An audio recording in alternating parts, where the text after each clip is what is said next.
বাংলাদেশের মধ্যে এখন আর শিক্ষার্থী নেই। শিক্ষার্থীরা হয়ে গেছে এখন দাবি প্রার্থী। তো বিগত যে 2020 সালে যখন কোভিড দেখা দেয় বা করোনা হয় তখনকার থেকেই কিন্তু শিক্ষা ব্যবস্থা একবারেই ধ্বংস হয়ে গেছে। কারণ দীর্ঘ সময় শিক্ষা প্রতিষ্ঠান বন্ধ থাকা এবং সপ্তাহে 2 দিন ছুটি থাকা এবং অটো পাস সিস্টেম বের করা এবং অল্প সময়ে ক্লাসে থাকা, এই নানাবিধ বিষয়গুলো শিক্ষার্থীদের পড়াশোনা থেকে একেবারেই দূরে সরিয়ে দিয়েছে। এবং সাম্প্রতিক সময়ে এসে দেখা যায় যে শিক্ষার্থীদের জুলাই আগস্টের আন্দোলনের ফলে যে সরকার পতন হয়, এর পর শিক্ষা ব্যবস্থা আরো যে ছিল বা কিছু যে ছিল সেটিও একবারে পুরোপুরিভাবেই ধ্বংস হয়ে যায়। শিক্ষার্থীরা এখন আর শিক্ষার মধ্যে নেই। শিক্ষার্থীরা এখন দাবি প্রার্থী বা দাবির মধ্যে সীমাবদ্ধ হয়ে গেছে। বিভিন্ন সময় আমরা দেখেছিলাম যে বিভিন্ন ইউনিভার্সিটি, শিক্ষা প্রতিষ্ঠান, স্কুল, কলেজ, মাদ্রাসা সবাই কিন্তু তাদের দাবি আদায়ের ক্ষেত্রে যমুনা ভবন কিন্তু বা প্রধান উপদেষ্টার যেই বাসভবন আছে যমুনা, সেখানে কিন্তু ঘেরাও করেছে এবং পুলিশদের সাথে ধাওয়া পাল্টা ধাওয়াও কিন্তু হয়েছে। তো সাম্প্রতিক সময়ে যেটা দেখা যায় যে গত কয়েকদিন ধরেই বাংলাদেশের প্রকৌশলী বিশ্ববিদ্যালয়গুলো আন্দোলনে লিপ্ত হয়েছে। এর মধ্যে বুয়েট, কুয়েট, রুয়েট এগুলো অন্যতম।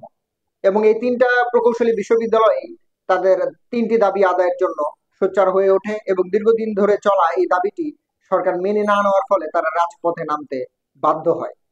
তো তাদের যে তিনটি দাবি দেওয়া এগুলো আসলে মেনে নেওয়ার জন্য রাস্তাঘাটে নামার কোনো প্রয়োজনই নেই। তারা যদি চায় শিক্ষা প্রতিষ্ঠানে আন্দোলন করে বা তাদের সমালোচনার মাধ্যমে বা আলোচনার মাধ্যমে একটি সমঝোতার মাধ্যমে তারা কিন্তু তাদের দাবি আদায় করে নিতে পারে। তো আজকে সংবাদ মাধ্যমে দেখলাম যে একটা স্টুডেন্ট একটা সাধারণ জনগণকে জিজ্ঞেস করতেছে বুয়েট মানে কি। তো আমার মতে বুয়েট মানে হচ্ছে অটো রিক্সার মডেল বানানোর একটা বিশ্ববিদ্যালয়। যে বিশ্ববিদ্যালয় 2015 সালে শিশু জিহাদ যে পাইপের মধ্যে পড়ে গিয়েছিল সেই শিশুকে উদ্ধার করতে পারে নাই, সেই বুয়েট দিয়ে আমরা কি করব? সেই বুয়েটের মানে জেনে আমরা কি করব? যেই বুয়েট এখন পর্যন্ত বাংলাদেশকে কোনো ভালো কিছু উপহার দিতে পারে নাই এবং বাংলাদেশের জন্য কোনো কিছুই করতে পারে নাই, সেই বুয়েটের মানেটা জেনে সাধারণ জনগণের লাভটা কি? আজকে যদি একটা ফ্লাইটার বানাইতে পারতো বা একটা যুদ্ধ বিমান বানাইতে পারতো কিংবা একটা মিসাইল বানাইতে পারতো তাহলে ভাবতাম যে আসলে বুয়েট মানেটা কি। তো বুয়েট মানে আমরা এখন সাধারণ জনগণ বুঝি যে অটো রিক্সার মডেল নির্মাতা। যে বাংলাদেশে যে ব্যাটারি চালিত অটো রিক্সা কেমন হবে সেটার মডেল নির্মাতা হচ্ছে বুয়েট। তো বাংলাদেশের প্রকৌশলী বা ইঞ্জিনিয়াররা এই বিষয় ছাড়া আর কিছুই জানে না। তো আজকে বুয়েট, কুয়েট, রুয়েট সহ নতুন আরো একটি বিশ্ববিদ্যালয় আন্দোলনে যোগ দিয়েছে, সেটা হচ্ছে শেরেবাংলা কৃষি বিশ্ববিদ্যালয়।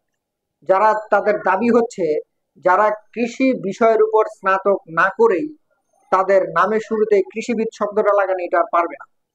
এটা কোনো দাবি দেওয়ার মধ্যে পড়ে? তার জন্য রাস্তা ব্লকেট করে যে আন্দোলন করতে হবে, এটা কেমন কথা? একটা মানুষ স্নাতক করে কৃষিবিদ লাগাবে এটাও স্বাভাবিক, আর যদি না লাগায় তাহলে এটা হচ্ছে অস্বাভাবিক। এখন একটা মানুষ কৃষি বিশ্ববিদ্যালয়ে স্নাতক ডিগ্রি ধারণ না করে যদি সেখানে কৃষিবিদ লাগায় সেটা তো কোনোভাবেই কাম্য নয়। তো তবে এই দাবির জন্য শিক্ষা শিক্ষা প্রতিষ্ঠান কিংবা শিক্ষা বোর্ডকে জানালেই হয় যে এটা পারবে না বা এটা দুর্নীতি বা এটা অন্যায়। সেজন্য রাস্তার ব্যারিকেড বন্ধ করে হাজার হাজার মানুষের দুর্ভোগ সৃষ্টি করে আন্দোলন কোনোভাবেই কিন্তু কাম্য নয়। তো এই যে আন্দোলনগুলো ঘটতেছে আমার মতে এই মুহূর্তে বাংলাদেশে ভেহিক্যাল রেমিং অ্যাটাকটা খুব জরুরি। কারণ কি, ভেহিক্যাল রেমিং অ্যাটাকটা যদি না হয় তাহলে রাজপথে শিশুরা, ছাত্রছাত্রীরা কিংবা জনগণ আন্দোলন করেই যাবে। এখন ভেহিক্যাল রেমিং অ্যাটাকটা কি? বিশ্বের বিভিন্ন দেশগুলোতে আমরা দেখেছিলাম যে সমাবেশ কিংবা যেখানে জনগণ সংখ্যা বেশি থাকে বা জনবহুল থাকে সেই এলাকার মধ্যে দিয়ে যে কোনো ট্রাক লরি নিয়ে উপর দিয়ে উঠে যাওয়া।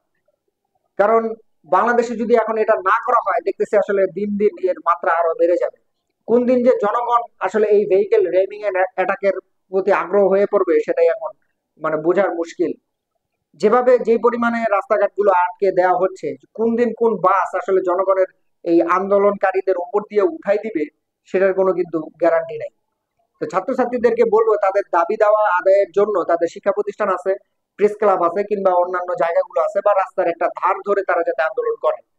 শিক্ষার্থীরা যাতে কোনোভাবেই রাস্তা ব্লকেট করে আন্দোলন যাতে না করে, এটা আমার শিক্ষার্থীর কাছে উদারত আহ্বান থাকবে। এবং আগামী সরকার আসার পর্যন্ত যাতে প্রত্যেকেই দেশের নাগরিকরা যাতে তাদের ধৈর্য ধারণ করে এবং তাদের দাবি দেওয়া আপাতত চেপে রাখে, কারণ এই সরকারের হাতে কোনো উপায় নেই যে জনগণকে এত দাবি দেওয়া ফিরিয়ে দেওয়া। তো সবাইকে উদারতা আহ্বান জানাবো যে ধৈর্য ধারণ করা ছাড়া কোনোভাবেই উপায় নেই। আর আমাদের নগর জীবন পুরোটাই বিপন্ন হয়ে গেছে, এটা বলা চলে। আমরা ঠিকঠাক ভাবে ব্যবসা বাণিজ্য করতে পারতেছি না, ঠিকঠাক ভাবে চলাফেরা করতে পারতেছি না। এই একবারে ঢাকা শহরের মানুষের জীবন বিদেশে একবারে পুরো বিপন্ন করে ফেলা হয়েছে।